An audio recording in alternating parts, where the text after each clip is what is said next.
Saints of the Americas is a series that seeks to share information on the life and times of the saints of the Catholic Church celebrated in the Americas.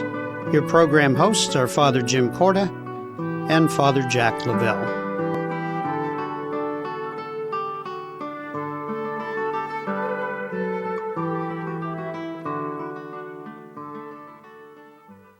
Welcome to our show.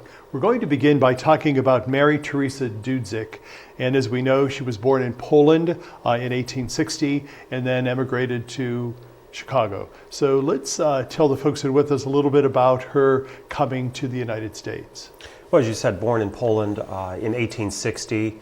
Again, like many of the saints we've talked about on this program, came from a large family, 6 children. She was the third of those children. And she was constantly, even from a young age, we're told, looking for ways to help people.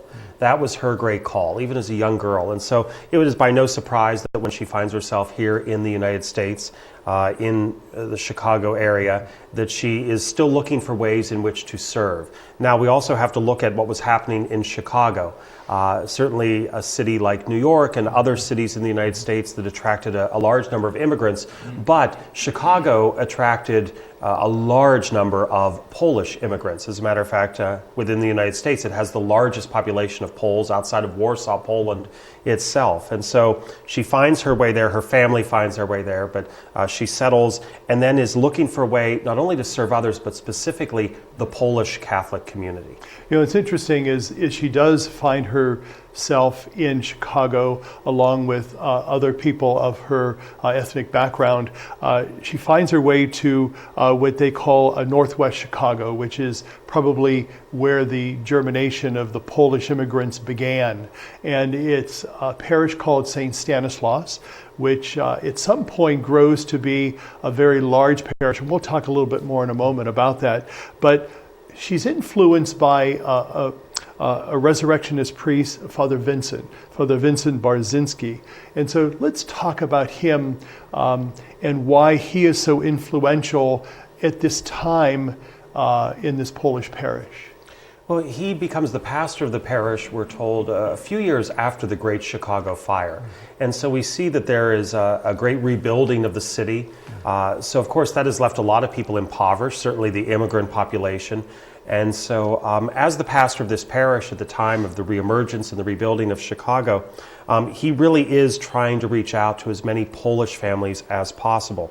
And she sees in him a great spiritual mentor, someone who isn't just of his Catholic faith or just doing the sacraments of the church, but who really is trying in his mission and ministry to reach out to as many people as possible. And that really attracts her and attracts others to follow in that model. And then we do hear historically that this parish, which really started out with 400 families, grows to as large as 8,000 families, and at the time was the largest parish in the United States, which was pretty significant.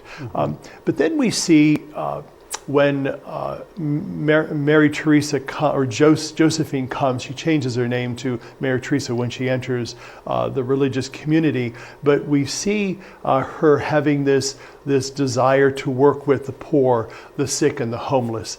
And so she creates this hospitality in her own apartment. And how strange and awkward it would have been at the time for her to welcome people who were of that destitution into her own home. That was probably the beginnings of many of these religious communities, and I'm thinking, of course, of Dorothy Day, who opened her home in a spirit of hospitality. And so Josephine opens her home and welcomes these people in, and thus beginning what eventually becomes this community. Well, absolutely. And we know that even before all of that, just her work within the parish community, she was recognized by many of the parishioners in this very large parish to the point that they elect her to head different societies and different organizations. But as you said, her work leads her with another Polish woman who had been part of her mission and ministry to establish the community that later became the Franciscan Sisters of Chicago. And it is the pastor of the parish who encouraged them to continue to be devoted to the Blessed Mother and to continue this work of charity and hospitality, especially to those who might find themselves on the periphery of society. So maybe the aged, those who have some type of disability, certainly young people. And so that really becomes their charism and their call, those who are living on the periphery of society.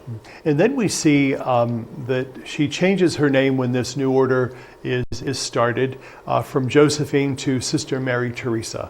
And she's obviously unanimously elected as superior of the community and congregation. And with the advice and the help again of Resurrectionist Father Vincent, she opens up this new community to other women who join her cause and who share this charism of reaching out to the poor and the homeless and the needy. What's interesting, though, is that whenever there is kind of a formulation of groups or communities or societies, not everyone's going to agree or get along. And obviously we see this in the life of Mary Theresa and also Father Vincent. And those two people who were pretty much heads and administrators of parish and congregation had some odds. But what does that teach us throughout this whole outreach to the needy and the poor, that we have to rise above those small, at times petty disagreements? Well, absolutely. And not only at times because she rose to be the superior and with her own mentor challenges, but we know that in the community itself, the bringing together originally of these women who each of them had their own gifts and own talents, but were used to their own independence. We start to see some of them fall away from the community early on. And I think all of that, as you were alluding to, is a reminder to us that it's the mission and ministry that has to be first and foremost. We cannot all be jockeying for power and position and prestige. Everything needs a leader, but you need people who can follow and who at times can just surrender themselves to that. Even if they're a leader in, parishes are full of people who are leaders in their own workplaces, in their own homes. But we have to come together and kind of let all of that go, just to work together for the mission and ministry of the church. And then we see at the end of the 19th century, in 1897, she obtains a loan to build this St. Joseph home for the aged and the crippled. And of course, she's not able to secure the loan on her own, so Father Vincent comes to her rescue once again and allows this to go through. And they continue this wonderful desire and charism to serve the aged, the crippled, the orphans. And we see that whole community grows throughout her lifetime. But then eventually it grows into 125 sisters, but then she succumbs at the age of 58 and she dies. But she leaves this legacy in this Polish enclave in Chicago, and that is why they're looking at elevating her to the ranks of the saints. Stay with us. We'll be back in a moment. The Society of St. Paul announces a new book on Padre Pio by Italian journalist Stefano Campanella. The director of Padre Pio Television gives readers an intimate insight into this saint who Pope Francis appointed as one of the great patrons of the Jubilee Year of Mercy. This edition can be found at St. Paul's Books and Gifts at 926 Boardman Poland Road, located across from the Olive Garden restaurant. This book on Padre Pio talks about his time in the sacrament of confession with countless of Catholic pilgrims and as a contemplative saint whose life was blessed in countless ways. Visit St. Paul's Books and Gifts Monday through Saturday from 11 a.m. to 6:30 p.m. or call 330-953-2443 or email at stpaulsbookstore@gmail.com to learn more about Padre Pio and many other great saints of the Catholic Church. I am Marino. Yo soy Marino. Marino, an American Catholic organization of priests and brothers, has been reaching out to those in need for nearly 100 years in 26 countries throughout the world. Missioners, workers, volunteers, supporters, we are all Marino. I'm Father Mike, and I am Marino. I am Marino. I am Marino. I am Marino. I am Marino. I am Marino. I am Marino. Welcome back to our show. Now we're going to talk about Cornelia Connelly. Some people would liken her life and her journey to that of Elizabeth Ann Seton, and yet we find that in her life there's kind of like a living soap opera. And we would like to let the folks that are with us know that sometimes this life of Cornelia is going to get odd and strange at times. And yet through it all, we see her tenacity, we see her sense of conversion, we see her desire for vocation, we see great things within her life amidst all of this turmoil and kind of a soap opera setting. So let's begin with some of the beginnings of Venerable Cornelia Connelly's life. Well, her birth name is Cornelia Peacock, and she's born in 1809 in Philadelphia. Again, a very large family, the youngest of 9 children, which included 2 stepsisters from her mother's first marriage. After her parents died, she was kind of left to the care of one of the other stepsisters, who was older. We know that the family went to a Presbyterian church, but we know that then she switches to the Episcopal faith, and then that brings us to her marriage. She meets a gentleman named Pierre Conley, who's the vice rector of the Episcopalian Church, and he was 27 at the time when they met, and they end up becoming married. One of the interesting things, though, is they move to Mississippi and then ultimately on to Louisiana at this point in their lives. But they find a certain sense of anti-Catholic sentiment, and yet, ironically, it draws them closer to examine and study the Catholic faith with a desire of conversion. Well, this conversion then kind of takes an odd turn. Here's a married couple who grew up not as Catholics and yet were attracted to the Catholic faith amidst all of this anti-Catholic tendencies in the South. And yet there's this desire then for this Mr. Connelly to become a priest. And how is he going to become a priest where he is married? And so we see he actually travels to Rome to see the Pope at the time, Pope Gregory the 16th, to see if there's any way that he could become a priest even in his married state. And then we see certain events happening. So let's pick it up from there. Well, we know that the decision was that they needed to examine their married life and look at their position. They move then, as I said, to Louisiana. Pierre begins first by becoming a professor in a Jesuit college. He becomes a teacher of the College of St. Charles, and Cornelia gave private piano and guitar lessons to kind of help make a living. One of the things that, as they were examining their lives, that the Holy Father at the time invited them was to perhaps start living as what we could call like brother and sister. Yes, they were married, but to look at their lives to see which direction they were headed. And so there was the desire that they live a chaste life, but we do know that during this time period, they have 2 children. So we know that they weren't always living that life that would have them leading towards what at least was Pierre's goal. So we see that this kind of is going back and forth. They end up ultimately with 5 children. We know that at one point Cornelia is pregnant with her 5th children, and Pierre asks her if she's willing to become celibate at this point, so that he can continue on to the life of priesthood. Well, it's interesting because he eventually does become an ordained priest in June 18th of 1845. But then Cornelia is kind of left with, what am I to do now?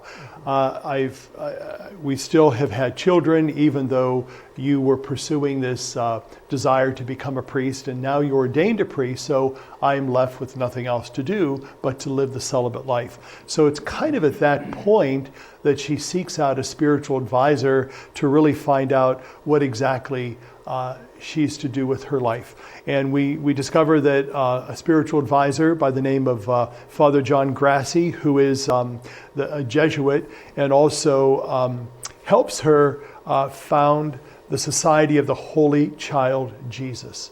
And so she kind of throws herself into this society and this community where she becomes Mother Cornelia, and she's in this school which is serving the English poor and Irish immigrants, and they have little money, and she becomes this leader of this community, this society. And then suddenly her husband shows up again. And so what's the next turn? Well, as is very interesting in this, every step of the way it seems like decisions are being made for Cornelia. You know, her husband's decisions and desires dictate every aspect of her life, even to her own real conversion, to then live this celibate life, to be a woman of deep service and ministry and prayer in the church. But he comes back no longer desiring to live his celibate priesthood, but he wants his family back, he wants his wife back, he wants to be able to enjoy relations with his wife, and because of the situation of women's rights at that point, he is able to sue to get her back against her own will, and he actually is victorious at first in the courts. And so she does not desire to be back in this marriage. She appeals the decision. Ultimately, she wins the appeal, but loses her children. She is left with no children, but she is left with the ability to stay Mother Cornelia and to continue her conversion and her ministry. And then we should say that her husband eventually goes back to being an Episcopalian priest and finds himself in Florence, Italy, where he eventually dies in the year of 1883. But Cornelia continues to really thrive with this congregation called the Sisters of the Holy Child Jesus. And she becomes, just a proponent of the people in her care.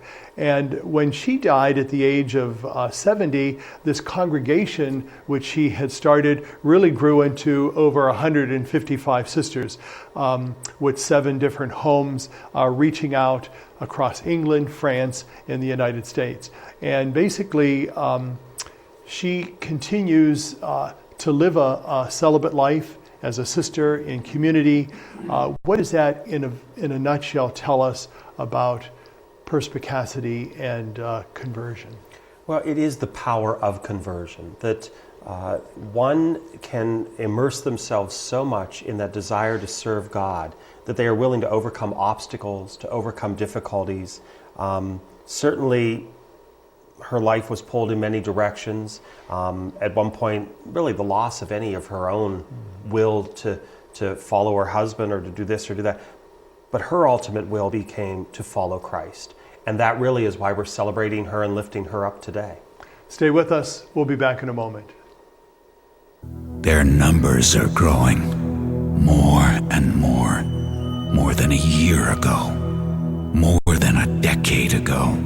More people now living in this state than nearly any state in the Union. 1 out of every 8 people in America. 1 out of every 10 families in America. 1 out of every 6 children in America. 33 million Americans struggling just to remain standing. 33 million Americans teetering on the brink of hunger, sickness, hardship, uncertainty. 33 million Americans in these United States descending into poverty. And as their futures fall, so does our nation's. Well, I've been volunteering for 18, almost 20 years for volunteer chore service for Catholic community services. What I do is help the elderly in their homes so that they can stay in their homes. I do work from shopping to housework to yard work. Most of the people I see don't really have a lot of family, so then I become almost like their family. I think a lot of times the elderly in our society are forgotten, and that's unfortunate because they're a real important part of our community because they have so much wisdom to share. Doing this type of work is very rewarding. You can't put it into words because I learn so much from these people, and you learn stuff about yourself too, You learn to see God in a variety of people, in a variety of settings. The other day she told me that every night when she goes to bed, she thinks about her little angel, when her little angel's going to come and check on her the next day. And that's me, yeah. By the time we can walk, each of us yearns for the joy that comes from being able to do for ourselves. Church World Service believes that being self-reliant is a joy everyone should share. So around the block or around the world, share the joy. Church World Service. Welcome back to our show. Now we're going to talk about Marie Clement Straub, born Joseph in Alsace. Tell us a little bit more about him. Well, as you said, born in Alsace, in the Alsace-Lorraine area.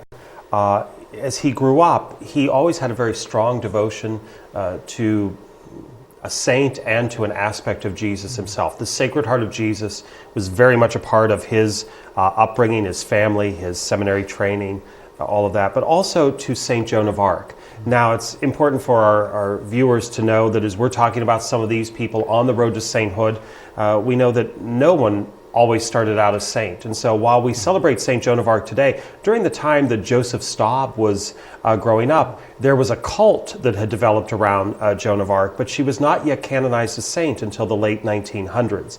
But still, because she grew up and was from the same region that he was, there would have been this very strong cult and this strong focus on her life and martyrdom.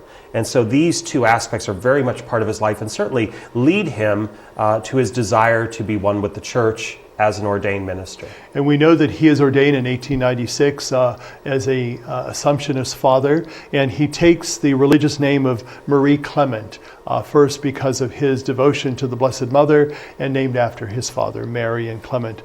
We know that he studies at the Louvain and also in Rome, and then after many assignments, including in England, he comes in 1909 to the United States. And when he does arrive in the United States, he comes to a particular diocese, and he has a particular assignment. And what is that? Well, his primary ministry, once he arrives in Worcester, Massachusetts, is to be the chaplain of an orphanage. And so his ministry in the United States, when he first arrives, is to continue to minister to these orphan children. And his superiors did, however, give him permission to preach on the devotion of the Sacred Heart. As we already alluded to, that was very important to him. So when we hear that permission to preach on an aspect, we've talked in other shows about the different roles in which certain priests might be called to, and it doesn't mean that you automatically have the faculty to do everything. And so he did obtain from his religious superiors specific permission to promote this preaching and this cause of the Sacred Heart for a few reasons. One, we know that from his family, the Sacred Heart was very important. We're even told that the portrait of the Sacred Heart had a place of great prominence in his home. Also, his seminary training prior to coming to the United States was at a seminary named for the Sacred Heart of Jesus. So this was always part of his desire to promote and to bring forth to others the Sacred Heart of Jesus. And I would imagine that many of the folks that are with us today have or would have had a picture of the Sacred Heart in their home. That was a devotion, as many Catholics would have a crucifix in their home and a Bible. So the picture of the Sacred Heart would have been preeminent in our homes. And one of the other ways in which that was displayed, many would believe that your portrait of the Sacred Heart would face the front door, because it was the Sacred Heart that would welcome people into your home. So, just a kind of mention of that, I think that's very important. Along the way, some of those little traditions of expressing and living our faith and sharing them with our families and friends who come to our homes is something we really need to maybe recapture.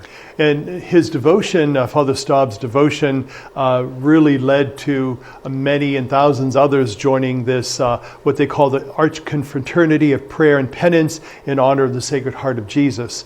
And Father Straub did meet Pope Pius X in 1914, and he presented to him a list of thousands of members at the time. And then by 1919, that number had exceeded well over 100,000.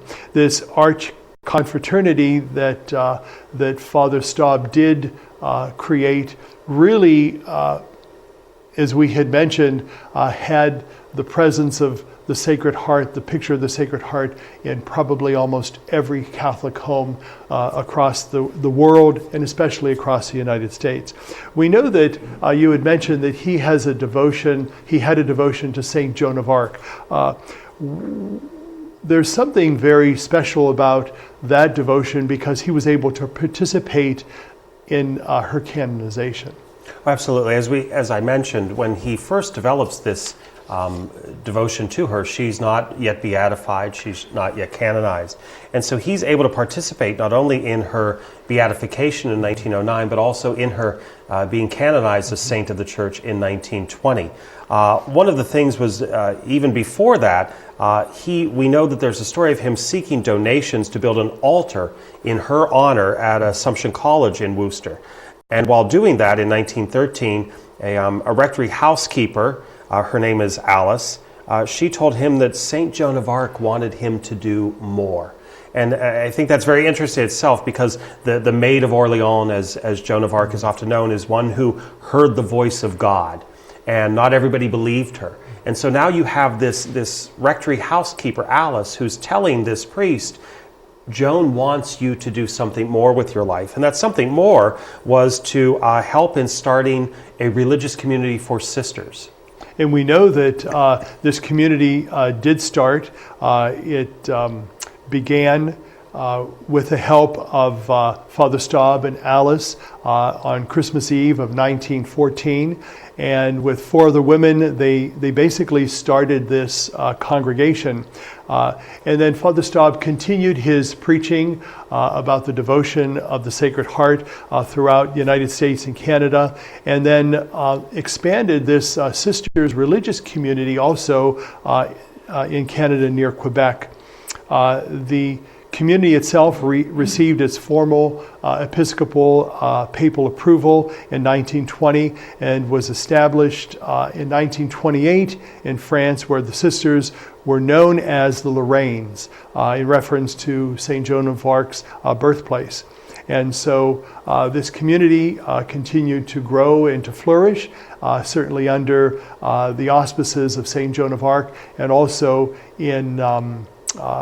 in celebration of the Sacred Heart of Jesus. We also know that the community had grown at the time to 139 members with 34 houses across the United States, Canada, and France. And so we see what the devotion to the Sacred Heart can do, and also interjecting the intercession of the great St. Joan of Arc to continue to flourish and bless this congregation and devotion to the Lord. Thank you for being with us. Have a good day, and God be with you.